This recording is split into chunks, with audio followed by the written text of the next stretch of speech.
Hello students, how are you all? I hope and I used to God you all are doing fine. I am Digvijay Singh. I will teach you maths of your class. The new topic is perimeter and area. कहते हैं ना कि इतनी शक्ति हमें दे ना दाता, मन का विश्वास कमजोर होना। हम चले नेक रास्ते पे फिर भूल से भी कोई भूल होना। तो दाता से ही मांगते हैं। जिंदगी बड़ी अजीब है, इसीलिए by experience I will show you, I will tell you that you have to create a best life with the help of study, with the help of your work. So dear students, अच्छे से पढ़िए, माँ बाप की बातों को मानिए। अगर कोई काम गलत लग रहा हो तो बड़ों से चर्चा कीजिए, डरिए मत, दिल खोल के अपनी बात बताइए बड़ों को, ताकि उस बात को और बिगड़ने से वो बचा सके। ज़िंदगी में बहुत सारी चीज़ें ऐसी होती हैं जो हम करते जाते हैं और आगे बढ़ते जाते हैं, लेकिन एक टाइम ऐसा आता है कि हम वहाँ से निकलना तो चाहते हैं, क्योंकि गलत रास्ते पे हम जा चुके होते हैं और चाह के भी निकल नहीं पाते हैं, या निकलने में बड़ा कष्ट होता है, सारी दिक्कतें आती हैं। तो डियर स्टूडेंट्स, और इन सब का चीज़ यही है कि सिर्फ और सिर्फ आप स्टडी करके अपने लक्ष्य को, you have to got a good job और गुड बिजनेस, जो भी चीज़ आपके माइंड में है वो करना है, और इस सोसाइटी में एक नाम, फेम पैदा करना है, नेम बनाना है अपना। Anyway, perimeter and area, the word is perimeter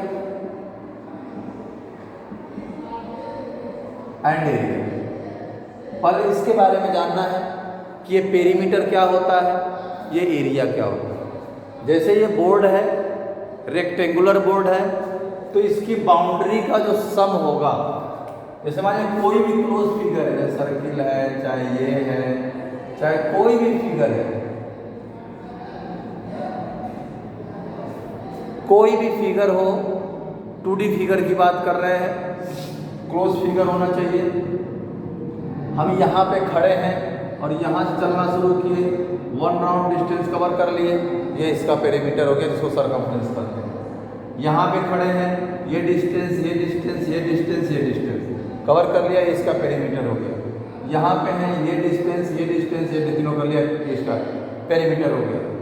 ये डिस्टेंस, ये और ये, यानी 1 round distance of any close figure of its boundary, उसकी बाउंड्री का 1 राउंड डिस्टेंस जो होता है वो उसका पेरीमीटर होता है।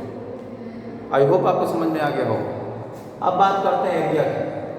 Occupies place by any object is called area of that object.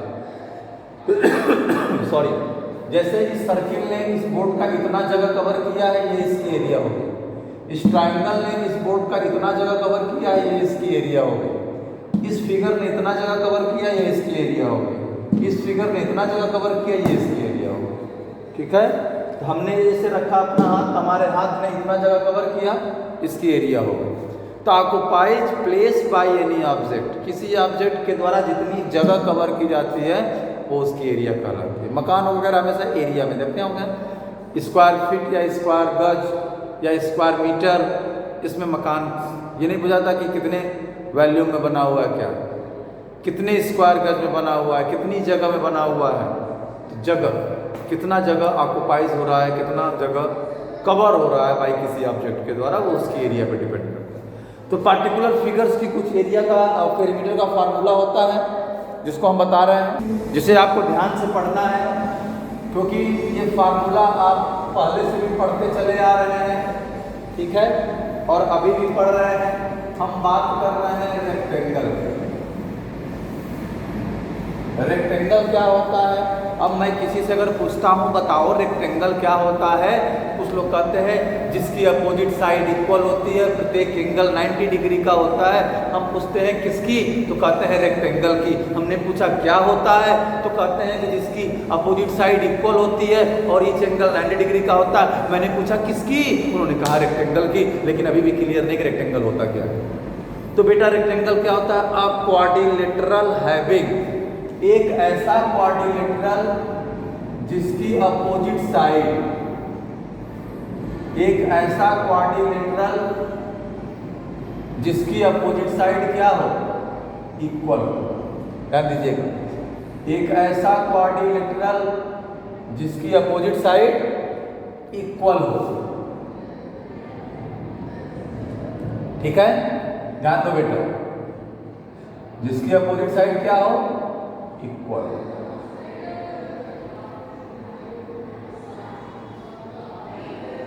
ये है, ये लेंथ है, ये ब्रेथ है, ये लेंथ अपोजिट साइड इक्वल होती है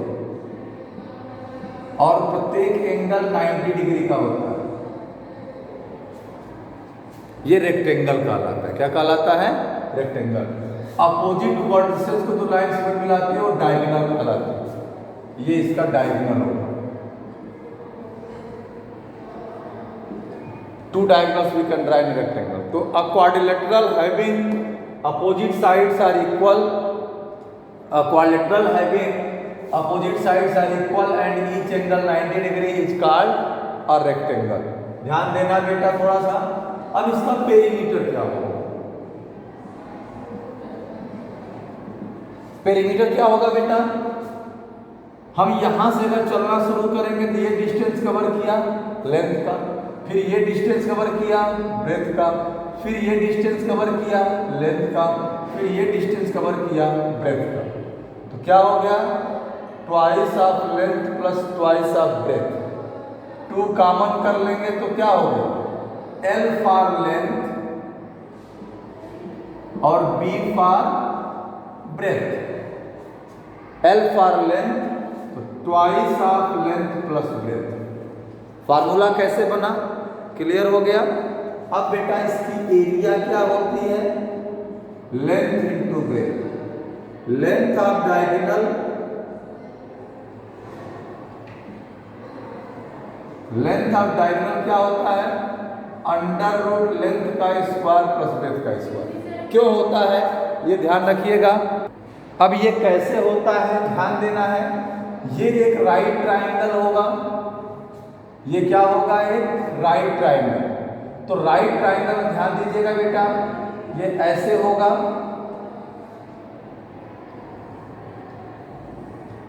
मैं आपको समझा रहा हूं। ये देखिए, ये राइट एंगल है, ये लेंथ है, ब्रेथ है। अगर ये डायगोनल डी है तो आपको मालूम है ना पाइथागोरस थ्योरम, हाइपोटेनस का square is equal to perpendicular का स्क्वायर प्लस बेस का स्क्वायर। ये डी है, डी फॉर डायगोनल, डी का square is equal to L का स्क्वायर प्लस बी का स्क्वायर। स्क्वायर हटेगा तो यहाँ अंडर रूट आ जाएगा, एल का स्क्वायर प्लस बी का स्क्वायर। ये देखो, तो क्योंकि इसके डायगोनल्स इक्वल होते हैं तो आप आराम से, कैसे आया, ये आपका डायगोनल आ गया अंडर रूट लेंथ का स्क्वायर प्लस कौन सा थ्योरम यूज करके, पाइथागोरस थ्योरम यूज करके हमने इसको फाइंड किया। क्लियर है, ये हो गया रेक्टेंगल के बारे में प्रोग्राम। अब हम बात करते हैं स्क्वायर की बात। किसकी बात करते हैं, स्क्वायर। देखिए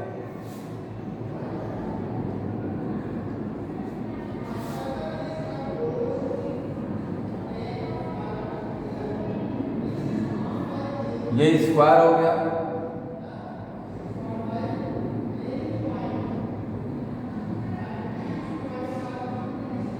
ठीक है। इसमें सभी साइड इक्वल होती है और प्रत्येक एंगल 90 है। किसमें, स्क्वायर में। स्क्वायर क्या होता है, जिसकी प्रत्येक साइड इक्वल हो और प्रत्येक एंगल 90 डिग्री का हो। अब कैसे बताएंगे इसको, a quadrilateral having all sides are equal and all angles are equal, या a quadrilateral having all sides are equal and each angle 90 degree. ठीक है, तो अब इसका डायगोनल ये होगा। तो इसकी प्रत्येक साइड अगर ए है, ए क्या है, ईच साइड ऑफ स्क्वायर, तो इसका पेरीमीटर क्या होगा, 4 इंटू साइड यानी 4a। क्यों होगा, हम यहां से चलना शुरू करेंगे तो a डिस्टेंस कवर किया, फिर यहां पहुंचे a, फिर यहां से यहां a, फिर यहां से यहां आ गए a, तो क्या हो गया 4 ए क्या है साइड, तो 4 इंटू साइड हो गया। इसकी एरिया क्या होती है, length into breadth, side into side, यानी ए स्क्वायर। इसकी एरिया एक और होती है, हाफ इंटू डायगोनल का स्क्वायर, ये भी एक एरिया होता है। अगर डायगोनल दिया है तो हम एरिया फाइंड कर सकते हैं। अब डायगोनल की लेंथ निकाल सकते हैं, साइड रूट 2 यानी ए रूट 2, साइड रूट 2 यानी ए रूट 2। ध्यान दो बेटा, ये राइट ट्रायंगल बना ले, अलग से हम देख ले थोड़ा सा। ये भी ए है, ये भी ए है, डी निकालना है डायगोनल, ये राइट एंगल, तो क्या हो जाएगा, d square equal to a square plus a square, hypotenuse का square equal to other two sides के स्क्वायर का सम, तो डी इक्वल टू हो गया अंडर रूट 2a स्क्वायर, या डी इक्वल टू जिसका स्क्वायर उसको बाहर कर लीजिए और जिसका स्क्वायर में उसको अंदर आ लीजिए, ए रूट 2 है यानी साइड रूट 2, ये इसका हो गया स्क्वायर का। ध्यान समझिएगा, मैंने आपको रेक्टेंगल और स्क्वायर के बारे में बता दिया। अब हम लोग बात करेंगे किसके बारे में, इस पर कुछ क्वेश्चंस लगा लिया जाए, फिर हम लोग पैरेललोग्राम, रोम्बस वगैरह वगैरह बात करेंगे। इसमें कुछ क्वेश्चंस 11.1 एक्सरसाइज है, ये आराम से नोट कर लीजिएगा और पढ़ाई करते रहिए। बिना पढ़े कुछ होने वाला नहीं है। जिंदगी पढ़ लिख के तो लोग बैठ गए, बिना पढ़े तो उम्मीद ही नहीं करिए। इसलिए जो अच्छे से पढ़ाई कर रहा है, जो अपने प्रति सीरियस है, he or she will do better in your future, in your bright future. 11.1 कुछ एग्जाम्पल हम ले लेते हैं। एक्सरसाइज 11.1 में the cost of fencing a square garden is ₹400 at the rate of ₹1 per metre. Find the area of the garden in square metre. ध्यान दीजिए, fencing यानी उसकी जो दीवारें हैं चारों तरफ, उसकी फेंसिंग का खर्च है ₹400। कितने के हिसाब से, ₹1 पर मीटर। तो क्या हो जाएगा, perimeter of garden, perimeter of square garden equal to क्या हो जाएगा, 400/1 यानी 400 मीटर। 1 मीटर का खर्च है ₹1, तो 400 रुपीज खर्च कितने का किया गया होगा। ध्यान दीजिए बेटा, 1 मीटर यानी 1 मीटर की जो फेंसिंग की कास्ट आ रही है ₹1, तो 400 रुपीज, ₹1 1 मीटर के लिए, तो 400 रुपीज 400 मीटर के लिए पेरीमीटर हो गया। तो each side of garden, square garden क्या हो जाएगा, 400/4, क्योंकि 4 इंटू साइड होता है, तो साइड अगर फाइंड करना है 4 से डिवाइड कर दीजिए, 100 मीटर क्या हो गया। तो एरिया ऑफ स्क्वायर गार्डन क्या होगा बेटा, साइड इंटू साइड, 100 इंटू 100 यानी 10,000 स्क्वायर मीटर। ये हो गया आपका आंसर। पहले बात क्या करना है, क्वेश्चन को अच्छे से समझना है, क्वेश्चन को अच्छे से रीड करना है। क्वेश्चन कह रहा है कि the cost of fencing a square garden is ₹400 at the rate of ₹1 per metre, यानी 1 मीटर फेंसिंग की कास्ट है ₹1। तो कितने मीटर फेंसिंग की कास्ट 400 रुपीज़ होगा, तो ₹1 1 मीटर के लिए है, तो 400 रुपीज़ 400 मीटर के लिए होगा। अब ये उसका पेरीमीटर हो गया, तो चारों साइड का सम पेरीमीटर होता है और चारों साइड इक्वल होती है, तो एक साइड 100 मीटर का हो गया। एरिया साइड इंटू साइड होती है, एरिया निकलती है। तो इस तरीके से बेटा है। सेकेंड है, if the side of a square be increased by 50%, find the percentage increase in area. अच्छा क्वेश्चन है, ध्यान से समझिए। ये कंपटीशंस लेवल में भी ऐसे क्वेश्चन पूछे जाते हैं। Second question, let the side of each side of a square be a. तो एरिया क्या हो जाएगा, a square, side into side. अब न्यू साइड 50% इंक्रीज कर दिया गया है। 50% क्या किया गया, इंक्रीज, यानी ए पहले से है और इसका 50% इंक्रीज किया गया। a plus 50/100 into A plus a/2 या 2a plus a/2 3a/2। New side क्या हो गया, 3a/2। यहां देखिए, तो न्यू एरिया, तो न्यू साइड उसका स्क्वायर हो जाएगा, क्या हो जाएगा, 9a²/4। तो इंक्रीज एरिया, ध्यान देना बेटा,